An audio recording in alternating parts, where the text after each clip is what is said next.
Hi guys, welcome back to my channel. It's Julie Tice here. I am in the beautiful San Diego. I'm in my hotel room today. I'm here for some work stuff, some fun stuff, and today I have a special interview for you guys coming up. You guys know this channel is all about business tips, advice, entrepreneurship, and developing that success mindset to get you to your next level. So stay tuned because I'm excited for what's in store. Hi guys, and welcome back. I'm sitting here with Jonah Lavitt. Did I say it right? Yes, you did. Okay, good. And I'm really excited to bring you guys this interview. So I'm gonna have Jonah introduce himself in just a second, but how we connected over something that most people don't connect over. Right, yeah, and it's true. That was our story of going from being homeless to becoming business owners and creating this success. And I think our first bonding experience was finding out that we both had times where we slept in our car. Yeah. And so I would love for you to introduce to everyone who you are, what you do, and then we will get diving into everything. Yeah, so my name is Jonah, and I'm a best-selling author and award-winning speaker, but primarily I do coaching. And the coaching that I do is I help people get into higher social circles so they can have better dating life and income opportunities. They tend to go hand in hand in those kinds of circles, so that's primarily what I do for most of the day, most of the week. Yeah. That's awesome. So one, thank you for being here and for gracing us with your knowledge and intelligence. And I mean, there's a lot that we can learn from people who have done it. And especially people, my idea for a lot of my brand is this idea of being truly self-made. And how do you create something from nothing? How do you create something amazing from dirt? So, or from sleeping in your car. Or bread and bananas, basically. Exactly. I ate a lot of peanut butter in my day. So we'll do a bonus video on our diet of living in a car. Yeah. How to live off of less than $1 a day. So I would love to hear, kind of really speaking to everyone who maybe they have big dreams, but they're coming from somewhere where they're not sure if they can make it happen. You can kind of walk through and really give us a dive in of what was it like, one, living out of your car for so long? And then where was that first jump off point of like, I can do this. I can do something more than what I'm doing right now. Wow, that's great. There was a moment that I was sitting in my Camry and I was laying back and looking at the fabric ceiling. And I was like, well, Jonah, this is where I've gotten to with my own knowledge and skills. And I'm like, if I want things to change fast, then I can't keep doing this because this methodology of life is just achieving this level of result. But if I want results up here, especially being so far down, I knew there would have to be a drastic switch because everybody else is running for the dream too. But here I was at the bottom. So I'm like, there needs to be a massive shift. Yeah, that's huge. And I know I told you a little bit about my story as well of really coming from this idea. And I know you made a pact with yourself, and I want to get into that. But I remember also sleeping in my pickup and kind of looking up at the ceiling, and I was like, this is hard. It's hard to be here. It's hard to be hungry. It's hard to feeling like I'm struggling and no one's coming to help me. That used to be a huge thing for me when I was younger, is where's someone coming to save me? And no one was. And I was like, it's gonna be hard waking up and going to school the next morning pretending like nothing happened. And I thought about this dream. You just know my life. It's so funny to hear you say these words because those are what I was thinking. Yep. And then I thought, there's this dream. There was a piece of me. It was a quiet piece because I didn't want to admit to myself that I wanted so much more, because it's like, how does this trailer park girl make something out of herself when all the evidence says no? But there was this piece of me that thought about, I want more. Maybe I could have that. And I remember just thinking, I'm like, that's going to be hard. And that is hard. But what a realization to be like, that's hard, but this is hard too. So what hard do I want to pick at the end of the day? And that's what I want to tell you guys who are tuning in here watching. We all have our stories. You might be going through something, and I'm sure it's hard. Yeah. And getting to your dreams are going to be hard. But in that choice, we get to pick our hard. So I want to hear about the pact that you made with yourself and really your realization of kind of picking your hard, or really you gave yourself an ultimatum. Right. That most people don't. Well, I love this idea of choosing the hard because like people live, there's kind of like three modalities. There's basically we choose success, we choose failure, or we do nothing. Yes. But neglect is also failure. It just prolongs failure. So it's like a delusion that one day things will work, but really it's like it ain't working. So change it up. You know, like that was my own revelation. I had some like real like self-talk. I'm like, come on, Jordan, it ain't gonna work. Gotta fix this. Okay. So the hard that I should. Okay. So what happened was I made a pact. So when I was 10 years old, I had depression, anxiety, social anxiety, deserving issues. A lot of stuff was brewing and in full swing. So I already had like thoughts of killing myself back when I was 10. But then of course getting passionate about things and moving forward, it eventually went away. But then when I'm in my mid-20s, 25 years old, I was in $25,000 in credit card debt. I was making about $20,000 a year. Wow. And that's kind of where I was. And I thought there was a moment again in the Camry where a lot of me in the self-reflection in that cloth Camry. ceiling, a lot of things. When I sold that car was so hard to sell because there was so much that little piece of metal was like where all this transformation happened. You know what I'm saying? So, anyways, made this pact one of the nights in that car, and basically the pact was okay. I was like, do I take my own life? Do I just kill myself because it's too hard? Like you're saying, it's too hard to do what I want to do. But then I'm like, what? So there's basically this thought of like, what's the alternative? So we either do A or B. What is the alternative? Okay, well, it's going to be struggle. Okay, what's the alternative? Struggle. It's going to be hard to build a business. It's going to be hard to be broke also. It'll be hard to be homeless for 30 years and never have what I want. So I was like, okay. So the pact was that I said, I'm either going to kill myself or I'm going to kill myself in the pursuit of my dreams. Wow. And so that's where a lot of this comes from.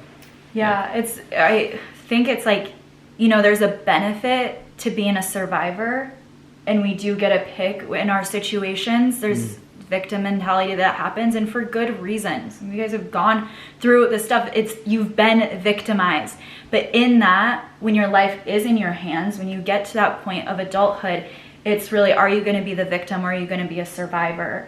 And sounds like you really took all that and you're like, I'm going to survive. And I remember having those moments too of in my business and people being like, wow, you're doing so much, but it is turning back on that survival mode and being like, I will put my head down and I will do what it takes. And really talking about this idea of picking your heart, because so many people, I think they're looking for pleasure. They're looking for pleasure. They're looking for the good life. And I get that. I understand that. But so many people will self-sabotage their goals on the pursuit to the good life and never even reach an okay life because like, oh, that's too hard. It's all gonna be hard. Well, one method, it gets hard, but then it gets easy. Yes. But they don't ever get over it. They don't go to up the mountain to the summit and be like, oh, wait, it's flat land. They just stay here like holding on the cliff. It's short-sighted. Like, oh gosh, I'm gonna fall. It's short-sighted. Be like, I'm not gonna put in the work today because I'm not gonna do what it takes. I want to talk about this idea then of, you know, in that survivor mode, how do you become resourceful, and how do we use what our past pain was, how do we turn it in our pain into power and then into profits? Because I think that's something, if you're going through this stuff, instead of using it as an excuse of why you can't succeed, start finding out all the strengths you have from the pain you're going through. And I know both of ours was really figuring out how to be so much more resourceful than the average bear. I can tell the Amazon story is a good example of like how that Amazon store shaped, like becoming resourceful. Is that like I would love to hear the story about the shoes and walking in and So what happened was I was living in my car and I had holes in my shoes. Like I would step in a puddle and my socks would get wet. So I was always like trying to, anyways. So I went into buying these shoes. Crocs upside down, men's loafers with holes in the bottom. Yes, upside down Crocs. Upside down Crocs. So I walk into a shopping mall and I go into this men's clothing store, men's suit store, and there's the guy. It's like a mom and pop store. And the guy behind the counter, I was like, hey, do you have these kinds of shoes? He's looking through and he's like, he can't find the shoes. And I'm just like, well, I'll just talk to him. And I'm like, hey, you know, is this your store? And he's like, yeah, it is my store. I'm like, oh, congratulations. You know, I always congratulate business owners because I knew it must be hard. I wonder what they went through. If I'm stuck here, I wonder what that took to build. And then I was like, so what else do you do? I found out that many business owners actually do multiple businesses. So he says, oh, I also do taxes. I'm like, oh, that's interesting. What else do you do? And then he says, I used to have a supplement distribution company all over the world, but we had a product that made a claim that it cured cancer, and the whole business got shut down by the FCC. Some big brother came in and shut it, cease and desist. So he takes me to the back room, and there's all of these pills, all the supplements, all of the whole back room. It's not suits and ties. And it's pills in the back of this thing. So I'm like, what the heck is it? He says, I can't sell these. I'm like, why don't you make an Amazon store? He's like, well, I can't because I can't legally sell these products anywhere ever again in the United States. I was like, well, what if I made an Amazon store and I sold them on your behalf? And he's like, oh my gosh, because there's like all this money sitting there expiring every month, like whole boxes of pills are going bad. So I made an Amazon store and I got started. So when I was there, so basically the point is getting resourceful. I was an opportunist. I was looking for opportunities constantly. Even though I had no idea what I was doing, getting envelopes and stickers and, Absolutely. And I know I've talked about this on this channel before, is really starting with where you're at. And I loved that story because when I was a waitress, you guys, when I was closing people out, I would look at their card and see if it was a business card. And if it was, I would be like, I got questions for you. Smart. And so many people helped me without knowing. If you ever see this channel, it helped me start my business. And I would go in and ask, how do you start an LLC? Should I start sole proprietorship? Should I start an LLC? Where did you start? What was your top tip of success? Because I didn't have the parents. I didn't have friends doing it. I had no one close to me who built a business. But instead of really bitching about the opportunities I didn't have, it was like, how can I find this even when I'm waitressing? How can I learn about business and get hours and hours? You're already at work. How can I get hours and hours of business advice? That was really the catalyst for me that started my business. That's such a cool idea. I'm just thinking how that would come to fruition and like how much you'd receive from doing that. Yeah. It was amazing, and so many people are willing to share when you're interested and are going to do something. And I just want to say thank you to everyone who did that, because look at where I'm at now by being able to harness that free advice. So I guess kind of moving forward, Jonah, you get the free advice, you take your opportunities where you can. There's kind of that next step that I think a lot of people get hung up on. I know for you, mentorship was hugely important. Well, it's like this. It's like I knew in my car I was continuing on like X trajectory, right? And I'm like, well, it's not really moving. I'm just like, am I getting worse or better? I don't really know. It feels like it's getting better, but it's actually getting worse. Like, I feel better, then I feel worse. I just like, it's all up and down like this. I'm like, I'm not really over the course of time. It was just like this for long. So I'm like, okay. So what I found out was that I went to a seminar. And at the seminar, there was a coach that did it was like a $20 seminar for the day. It was like a Saturday. And at lunch break, he's like, okay, guys, we're gonna break for lunch for an hour. Before you go, just in case anyone want to work with me directly, I've got a coaching program. I'm like, what the heck is a coaching program? What does that even look like? Because back then I just had books and audiobooks, library books. Everything was, a lot of it was free. No wonder it wasn't really like changing my life. But it was like a starting point to get me curious. Absolutely. And then at that point, he's like, you get 5 calls with me, you get my books, and it's it's like $3,000 something. And I checked out. I was like, oh, not for me. Yeah, because I'm like, that's more than monthly income. I'm like, that's for successable people. I'm not successful, therefore that's not for me. And then I'm like, checked out. So I went into the lobby at the Marriott where this was, and I sat there. I went back to visit this Marriott like 2 years ago, and I saw the exact same chair I sat in. At this point, I'm like, there's the freaking chair I sat in. Because that changed my whole life. It was like that pivot. We have the power, without us knowing, that at any moment, our whole life can go whoop, and then off in a different way. Sometimes for the worse, but for the better too. But I called all my credit card companies in the lobby. Oh, because here's why. I said, okay, I thought coaching was for successful people. What I found out was that's how people became successful, because they were unsuccessful, got the help they knew they needed but were scared to get. They got the help, then they became successful. Then because that's what worked, they kept doing it. But that's all I saw was them keep doing it. I'm like, how do you penetrate in? I'm like, no. That is what they did. Right. Because how will I get to the level without one of them coming down and saying, John, what the hell? I was screwed up in the head. Why don't you come up here and make this work? Absolutely. So that was where that... Yeah, I know so many people ask me, that's the number one thing, Julie, how did you do this and how did you do it fast? And I always say there's no such thing as an overnight success. It was years and years working, and finally you have something to talk about. And it looks like to everyone that it happened fast, but before that it was taking people's credit cards and soliciting them for free business advice and asking, just demanding really to get those results. And it was years of reading those free books until one day I was ready to invest into that next level. So I know I get a lot of people too that have come, and that's the main thing of not moving forward and investing in themselves is I can't afford it. I can't afford it. Kind of maybe this idea too that maybe that's for someone who's successful and I'm not there yet, without recognizing that's the steps you do in the struggle. Right. I mean, you were still living out of your car, correct? When you invested in that next level. Oh yeah, I mean, even back then I was like, before I moved into the car, I was like writing my landlord checks every month. Like, how could I take this money? Oh, so quick thing is, this is the big revelation. So when I spoke at the Harvard Club like last year. Yeah. And one of the fellow speakers, we had a little dinner banquet and I sat by him, and he's a financial planner, like owns his whole firm for financial planning. And I was like, hey, what do you invest in? I'm curious. Like, you own this whole financial advisor thing. What do you do? And so it turns out through his story, he shared how, like, same thing. He was basically broke, built this empire, $600K a year business. And I said, so what do you invest in? He's like, number one thing I invest in is me. And I was like, what does that mean? Like nice clothes? Or does that mean like good food? Or what does that mean? He's like, no, like actually getting help, like experts, coaches, consultants, people that know what they're talking about to come in and fix my life.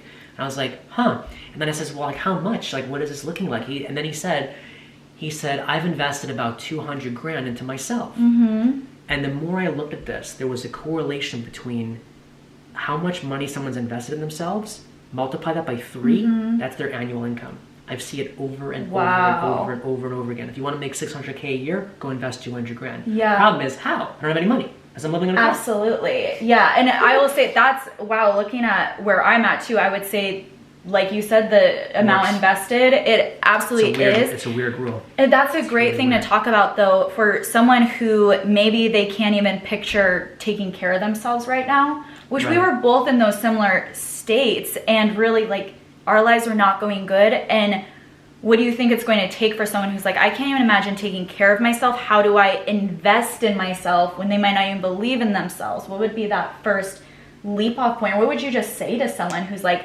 not for me, or I can't even take care of myself. I'm not in that space. Well, the belief is everything, but it's like,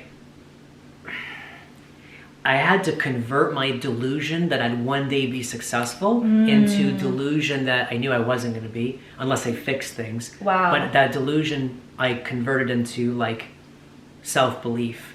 Wow. Because I was like, well, I could either doubt myself all my life or I could believe myself all my life. But which one's going to lead to a better life? Yeah. And I start catching myself with the doubt and be like, that's not serving me. And that's hard because especially if someone's been, living in a car, that whatever, or whatever the situation is. But belief is going to be huge.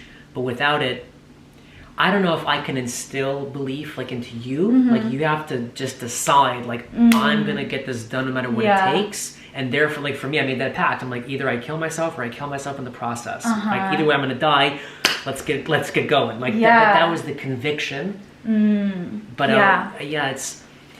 the belief is such a strange piece because that's I think that's the number one thing why people don't, because they say everyone else is this, but what if I'm broken? It's like, but like there's gotta be something we just decide like, well, there's all this mental stuff that we do, and I mean, I want to say, you guys, I'm not giving financial advice to not pay your rent or to not do this, but I think it's important for us to share our stories because people are asking, how did you get to that success? They want the juicy stuff, they want the goal, and they don't want to go through the pain, but you have to go through the pain to get to the goal so that one day it's not as painful. And I know for me, I invested in coaching and in self-improvement before I was paying for my groceries. And I remember getting the protein shake and being like, okay, I can live off of this for like $1 a day. And that's, again, I don't recommend that, but that is the back end of what is happening behind these people who are truly self-made. And I talk about that a lot. That's really important in my brand, about this idea of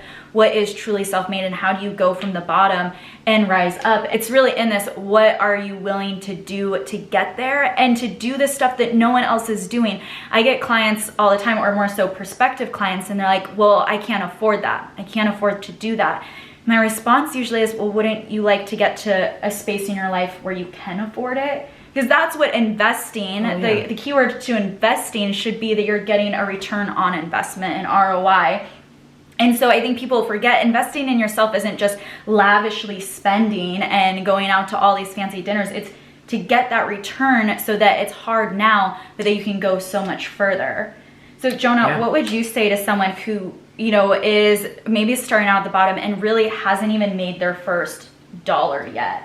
And kind of moving into that idea too, maybe they have the big dreams, but I say, you know, the world is full of a lot of dreamers. It's not full of a lot of doers. Oh, of so course. if you're someone, because I think people think that that's enough. Like, but I'm a big dreamer. I have this vision. There's all these people with this dream. So I don't want to do you guys a disservice. I want to tell you guys actually what it's going to take to get there. So you kind of talk about the differences between strategy behind it, and is it enough to just have a dream? It's such a fantastic topic because I really believe, so I don't know if you know, I think you know Kurt Francis. Of course you know Kurt Francis. Yeah, you know Kurt Francis. So him and I had a conversation last year, and he said something like 91% of people do not achieve their goals.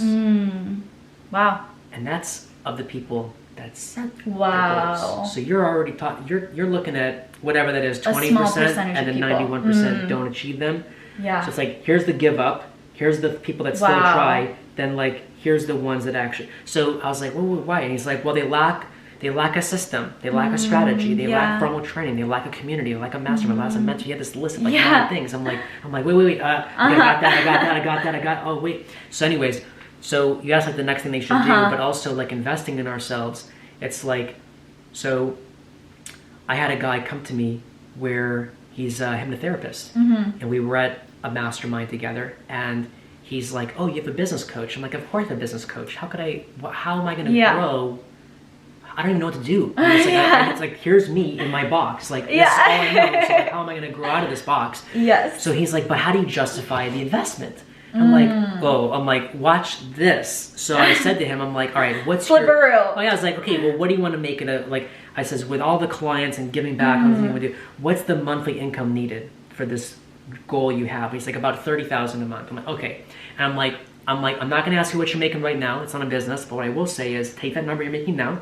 Please take 30, subtract the number, that gap. I have no idea what the number was, if it's 5,000 or 25,000, I have no clue. And I just said, that's how much money you're losing every month, because you know you can do it if you have the right help, but you're choosing not to get the help you need. So you're choosing to stay at the little amount. So you're losing, let's say, whatever that number is your monthly loss, because you don't know how to do what you want to do. So I'm like, whatever investment that is, far exceeds how much a coach costs. Yeah. It's like, let's say it's 15, let's say he wanted to double his business. I'm like, so 15 grand a month, let's say a business coach is 15 grand for like whatever X amount of time. I'm like, so basically you forego 1 month of your dream income, pay somebody, they help you build that. Now from that point forth, you know how to create that income, 10, 20, 40, 80 years later? Yeah. So it just became this like, so basically the next week, he got a business coach.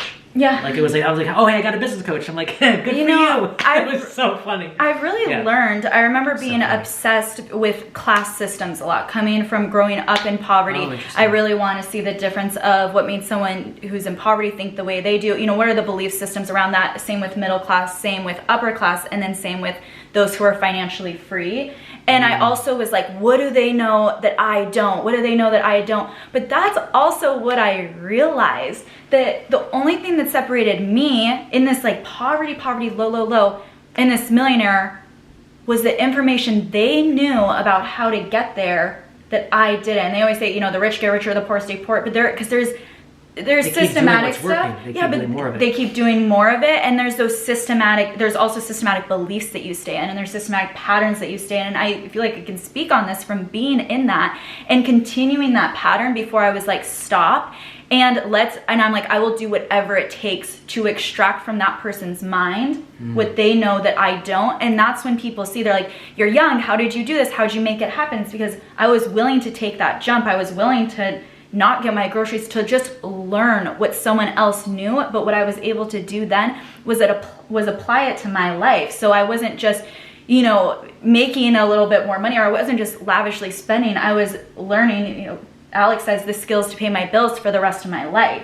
Yeah. And that's what you guys should be investing in. And I always say, there's certain things I'm like, I would pay whatever it takes so that I could be financially free. Yeah, is it going to be hard? Sure it is. But is it also hard being in the spot where you're like, I can't afford this. I can't even build my next level business. There are people out there who have done what you want to do with less. They know the knowledge of how to get there. Oh, this is so interesting. It's like what do they say? There's a million ways to make $1 million, but just about 4 things you should do to make $1 million. Like there's everyone distracts themselves with a bajillion different things. Really, it's just like it's like a laser. Just you go like this. But if you're out like, where am I? I'm gonna launch this. I'm gonna do this. It's like, what are we doing? It's like it's just like there. You know, like why are we? So it's easy to get lost in like. It's like the experimenting forever, or it's just like, okay, here's 4 steps to what this, what you need to be focused on. So I feel like a lot of what we're saying, kind of like tying this all together, really is, you guys, if you're starting from ground zero, the low of the low, that yes, you can get to the next step, but you got to be strategic, and you're probably gonna have to take those risks. Major strategic, it's all strategy.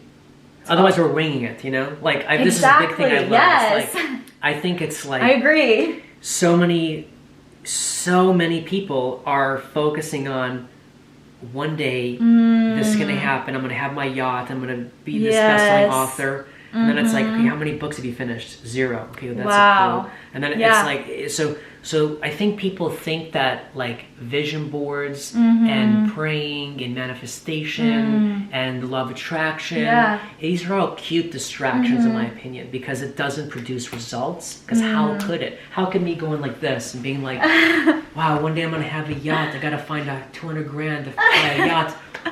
What is the $200,000 underneath the pillow? It doesn't, it's the level of delusion. And I've seen people self-sabotage in this, like, you know, in divine timing, it's coming, this and that. And here's the thing. It's all BS. I don't believe that. We have to create our own destiny in it. Like, I didn't get what I wanted because it was divine timing. I got what I wanted because I put my head down and I was like, I'm going to do what it takes, and it's hard and it was painful. And I used to set a timer so that I could have time to cry between jobs because I was so tired and so miserable. I was like, I have 5 minutes to cry and then I have to redo my makeup so I can go to work for my waitress job. And like, that was the level of misery I was at, and I went through that to get to the next step. We all are trying to get to this just easy and pleasure, and that's a natural thing with humans. We're either running away from pain or seeking pleasure. You have to break that cycle and know it's not about finding what level is easiest, it's about what is worth suffering for in this. That's how you go from stuff like being homeless to your first 100,000. That's how you go from being homeless to being self-employed and to having your business. We can know what your goals are, right? We can't just get in a car and decide to start driving somewhere because we know how to drive a car, right? That would be like the strategy without knowing where you're going. But at the same time, I can't be sitting in my apartment and saying, I want to go to San Diego, I want to go to San Diego, I want to go to San Diego, but I never leave Montana. Like, if I don't get in the car and make it move, nothing's going to happen. And I see it a lot in clients and, you know, people that pass my work, and it is this beautiful distraction of just dreaming about the good life. And if it's not on me, if it's on divine timing and it's on manifestation, the universe wanting to make it happen, then I can kind of sit back instead of saying, this is all on me, whether it succeeds or not. Yeah, I think it's like I had that delusion. No, I'm hyped up now, Jonah. I'm hyped up. This is good. So it's like I had that delusion, like, oh, one day it'll just magically happen because I work hard. You know, I deserve it. I'm gonna just put in the work. But if we're just like picking up things, moving around, we just move things around, but like nothing actually happened. Yeah. You know what I'm saying? So it's like, I just feel like a lot of people, like, here's the sad news. Like 90% of people that even watch our videos won't actually do anything. They're just like, wow, they'll sit back like, wow, that was a great interview, so many good lessons, and then distracted back to one day it'll happen for me. It's like, no, pen and paper, how do we actually make that happen? I want to touch on that. When I was in college, I had this writing teacher, and she kind of said the same thing. So she was a life coach and she was a writing teacher, but she had us write down all of our goals, and she had said, she's like, and most people won't do anything to accomplish it. And I remember sitting in the class and I'm like, she is giving us free knowledge. Well, not $40,000 in knowledge if you want to break it down that way. It was included in the tuition. Yeah, it was included in my tuition. So I was like, I have to take advantage of this. And I think everyone was like, rolling their eyes. They weren't buying it. I was like, I'm gonna be the one person who takes it. So you watching this, decide which one are you going to be. Here's the thing, there's going to be 90% of you who don't do anything, and that's just the stats. So are you going to take something from this and actually do something? And I remember being in that room and saying, I'm going to be the person that when someone tells me something, I'm always going to implement it, because there's too many people, there's too many dreamers, not enough doers. And I promised myself, and now I'm sitting here. That was 6-7 years ago, and I'm sitting here and I have the results to show that I was the person that took everything, her little journaling exercises that everyone rolled their eyes out and threw away. I was the one who did it, and those results have compounded. It started off small, taking action, and now I'm at the point where I have my own business and I can be self-employed and I can travel and help a lot of people along the way, and it's everything I wanted, but it's not from having the dream, because everyone wants the good life. Almost no one's willing to pay for it, though. That's what I find. Mic drop. Wow, that's so true. No, almost. What it is. And I remember you were saying with someone that you had on a sales call, you're like, she's like, oh, it's too much, and then it's like, well, what would you be willing? And she's like, I don't know, like pretty much absolutely nothing. It's like, what is your... It's embarrassing when people say that to me, though, because they just spent an hour telling me all what they want in their life, and then I'm like, well, we have a way to do that. Yeah. And then it's like, oh, no, I don't have the money. I'm like, well, you booked a call, so you must have the money, or like, there's always something going on, but it's like, I guess, for me, going through this journey and knowing what it took, I have very little tolerance for people that will not make the same commitment I did.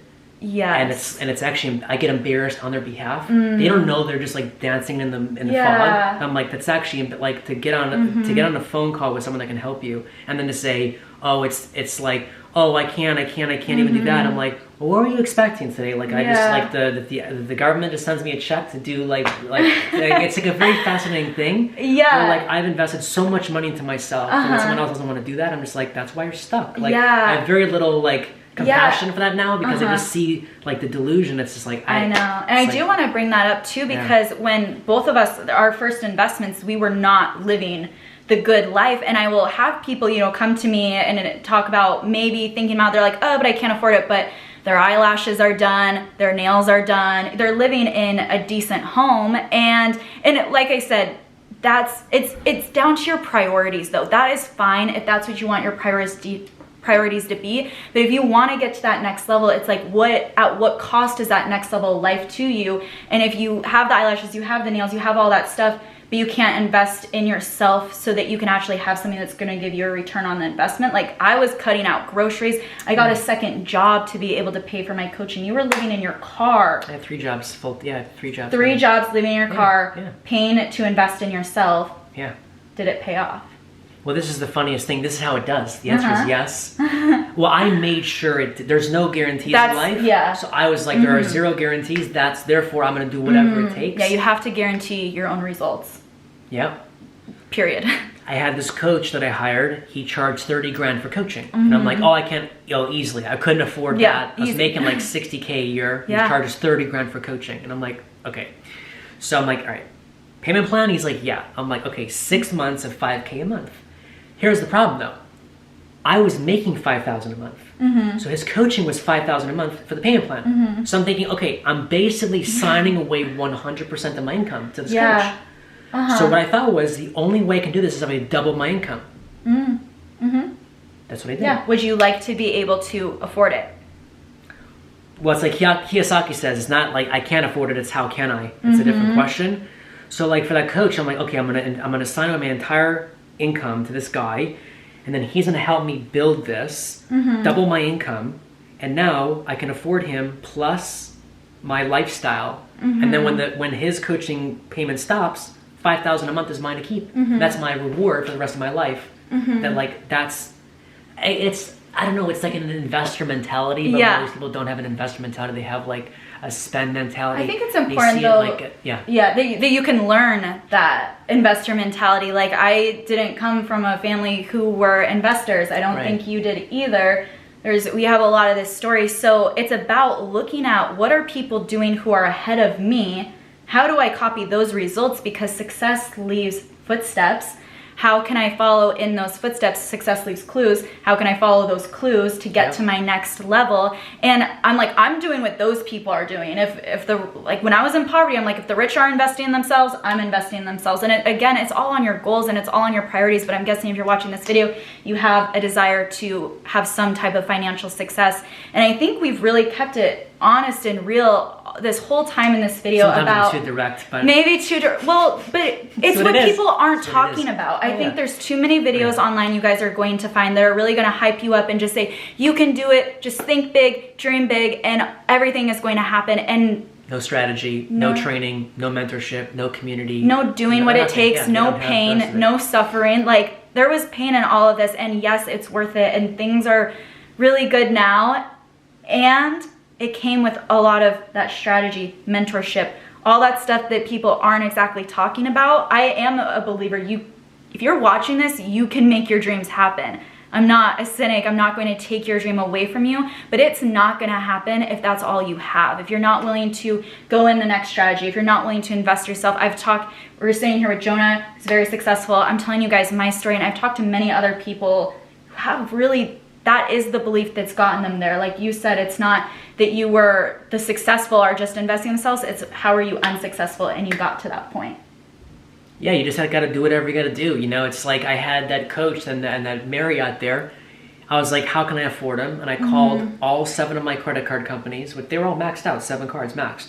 And I'm like, hey, can you temporarily raise the limits on each of these cards? And 5 of them said, yeah. And then I walked back and I'm like, I'll spare his name. I'm like, hey, here's 5 credit cards to pay you. And then that started. And that I can't afford it. How can I afford it? All right, you guys, that is all I have for today. I'm going to link all of Jonah's information, contact info, where you can find him all below.